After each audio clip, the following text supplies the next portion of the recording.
ہوا، حیران ہو کر یوں کہنے لگا کہ بیٹا تم نے یہ سوالوں کے جواب پہلے کیوں نہیں دیے تھے اور اب دیے ہیں تو رو کیوں رہے ہو؟ کہنے لگا استاد جی بات یہ ہے کہ میری امی کو اور میرے ابو کو محمد رسول اللہ صلی اللہ علیہ وسلم سے بہت پیار تھا، بہت محبت تھی۔ میرے ابو کا انتقال ہو گیا اور جب میرے ابو بیمار ہوئے تو میرے ابو نے مجھے بلایا، اپنے سینے سے لگایا اور یوں کہا کہ بیٹا میں نے ساری زندگی اپنے آقا کا نام بغیر وضو کے نہیں لیا، میں نے ساری زندگی اپنے آقا کا نام بغیر وضو کے نہیں لیا ہے، بیٹا اگر ہو سکے تو تم بھی اپنے آقا کا نام بغیر وضو کے مت لے۔ استاد جی جب آپ نے مجھ سے سوال کیا تو میرا وضو نہیں تھا، میرا خیال آیا کہ میں نے جواب نہ دیا تو استاد جی مجھے ماریں گے، لیکن پھر میرے سامنے میرے ابو کا چہرہ آ گیا، ابو نے کہا تھا کہ آقا کا نام بغیر وضو کے نہیں لینا۔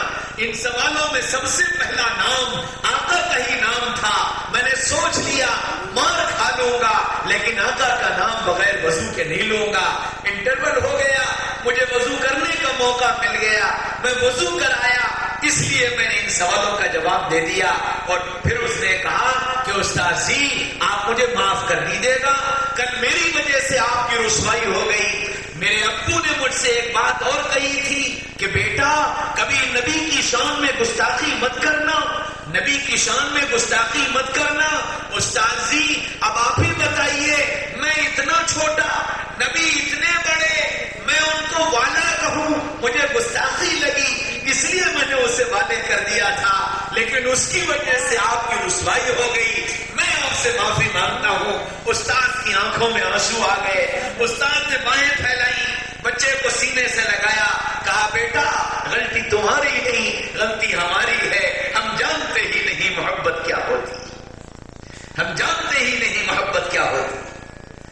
ہاں میرے بھائیوں، دوستوں، عزیزوں، بزرگوں اور میری پیاری بہنوں اور بیٹیوں، ہم اگر چاہیں گے تو ہماری اولاد اللہ اس کے رسول سے محبت کرنے والی بنے گی۔ اس لیے اس کی فکر کرو، اس کی محنت کرو کہ میرے تمہارے دل میں اور میری تمہاری اولاد کے دل میں اللہ اس کے رسول کی محبت پیدا ہو۔ اور محبت کیوں پیدا ہو؟ کہ اللہ مجھ سے تم سے محبت کرتا ہے، رسول اللہ مجھ سے تم سے محبت کرتے ہیں۔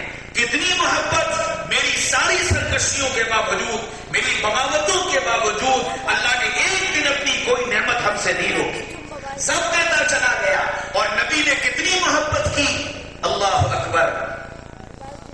دنیا سے جانے کا وقت آیا، جبریل آئے، یا رسول اللہ اسرائیل آ گئے ہیں، اجازت ہو تو اندر آ جائیں۔ فرمایا اجازت ہے۔ اسرائیل اندر آئے، یا رسول اللہ آپ دنیا کے پہلے اور آخری شخص ہیں جس کے لیے مجھے یہ حکم ملا، اجازت دے تو اندر جانا اور اجازت نہ دے تو باہر سے واپس آ جانا۔ یا رسول اللہ میں اپنا کام شروع کروں، میں اپنا کام شروع کروں۔ اللہ کے رسول نے جبریل کی طرف دیکھا، آنکھوں میں اشارے کیے، ہاں بھائی جبریل، ہاں بھائی جبریل، کیا رائے ہے تمہاری، چلنا چاہیے رکنا چاہیے؟ فرمایا یا رسول اللہ اللہ آپ سے ملاقات کا منتظر ہے۔ فرمایا اچھا ٹھہرو، واپس جاؤ، واپس جاؤ، واپس جاؤ، پہلے اللہ سے پوچھ کر آؤ میرے بعد میری امت کا کیا ہوگا، میرے بعد میری امت کا کیا ہوگا۔ جبریل واپس گئے، اللہ نے پوچھا کیا ہوا؟ میرے محبوب نے آگے سے منع کر دیا؟ نہیں نہیں نہیں نہیں، یہ پوچھا ہے میرے بعد میری امت کا کیا ہوگا۔ فرمایا جاؤ کہہ دو تمہاری بات، تمہارے بعد تمہاری امت کو تنہا نہیں چھوڑوں گا، ان کو سمجھانے والے بتانے والے بھیجتا رہوں گا۔ جبریل نے آ کر اطلاع دی، اللہ نے کہا ہے آپ کے بعد آپ کی امت کو تنہا نہیں چھوڑوں گا۔ فرمایا بس اب میرا کام ہو گیا، اللہم الرفیق الاعلی، اللہ مجھے اپنے پاس بلا لیے۔ اسرائیل تم اپنا کام شروع کرو، عائشہ پردہ ہٹا دو اور آخری بار مجھے اپنی امت کو دیکھ لینے دو۔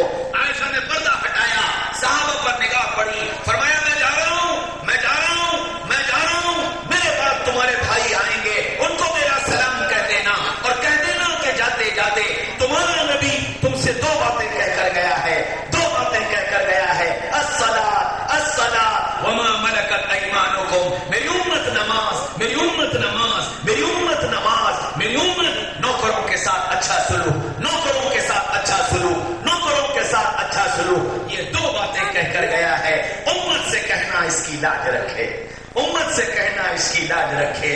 ہائے جس نبی نے اپنا سب کچھ لگا دیا اس نبی کی آخری تمنا کی بھی میں نے تم نے لاج نہ رکھی. امت کا 95% طبقہ مسجد سے دور چلا گیا. اذان کی آواز نے اس کے کانوں پر جو نہ رینگی. یہ بستر پر پڑا سوتا رہا, یہ کھیلتا رہا, یہ کاروبار میں لگا رہا, یہ خلگپیاں کرتا رہا, یہ ٹہلتا رہا, یہ گھومتا رہا. سوچو نبی کے کلیجے پر کیا گزری. ہاں میرے بھائیوں, دوستوں, عزیزوں, بزرگوں, اللہ نے اسرائیل سے کہا اسرائیل ایک بات بتاؤ, جب تم کسی کی جان نکالتے ہو تو اس کو کتنی تکلیف ہوتی ہے؟ کہنے لگے یا رسول اللہ آپ نے کانٹے دار جھاڑیاں دیکھی ہیں؟ کہاں دیکھی ہیں. ریشم کا کپڑا دیکھا ہے؟ کہاں دیکھا ہے کہ ریشم کے کپڑے کو کانٹوں دار جھاڑیوں پر ڈال دیا جائے اور دنوں پڑا رہے, پھر اس کے ایک کونے کو پکڑ کر کھینچا جائے. اسرائیل اس کا تو تار تار جدا ہو جائے گا. فرمایا ہاں یا رسول اللہ, جب میں کسی کی جان نکالتا ہوں تو اس کے جسم کا تار تار جدا ہو جاتا ہے. ہائے قربان جاؤ محمد رسول اللہ صلی اللہ علیہ وسلم پر. فرمانے لگے اسرائیل کیا تم ایسا نہیں کر سکتے, کیا تم ایسا نہیں کر سکتے کہ میری ساری امت کو جان نکالنے کی جتنی تکلیف دینی ہے وہ ساری تکلیف تم مجھے دے دو اور میری امت کی جان آسانی سے نکال. اتنا پیار کرنے والا نبی جس کو میرے تمہاری موت کا درد بھی ستا رہا ہو, اتنی محبت کرنے والا نبی, اس کی ایک تمنا میری امت نماز ضائع مت کرنا, میری امت نماز ضائع مت کرنا, میری امت نماز ضائع مت کرنا. میں نے تم نے اس کی بھی لاج نہ رکھی. یہ اتنا بڑا مجمع بیٹھا ہے, اللہ اس کے رسول کی محبت میں آیا ہے. میں تمہیں رسول اللہ کی محبت کا واسطہ دیتا ہوں. آج یہاں جانے سے پہلے یہ نیت کر کے جاؤ کہ انشاءاللہ نماز نہیں چھوڑے. سب نیت کرتے ہو, سب نیت کرتے ہو کہ نماز نہیں چھوڑیں گے انشاءاللہ. کرو گے, کرو گے. دیکھو میں کوئی مقرر نہیں ہوں, مجھے تقریر کرنا نہیں آتی. میں تو ڈاکیا ہوں, ڈاکیا ہوں, پیغام لایا ہوں. اپنا نہیں, اپنا نہیں, اللہ اس کے رسول کا پیغام لایا, اللہ اس کے رسول کا پیغام لایا. میں تمہارے سامنے جھولی پھیلا کر تم سے بھیک مانگتا ہوں.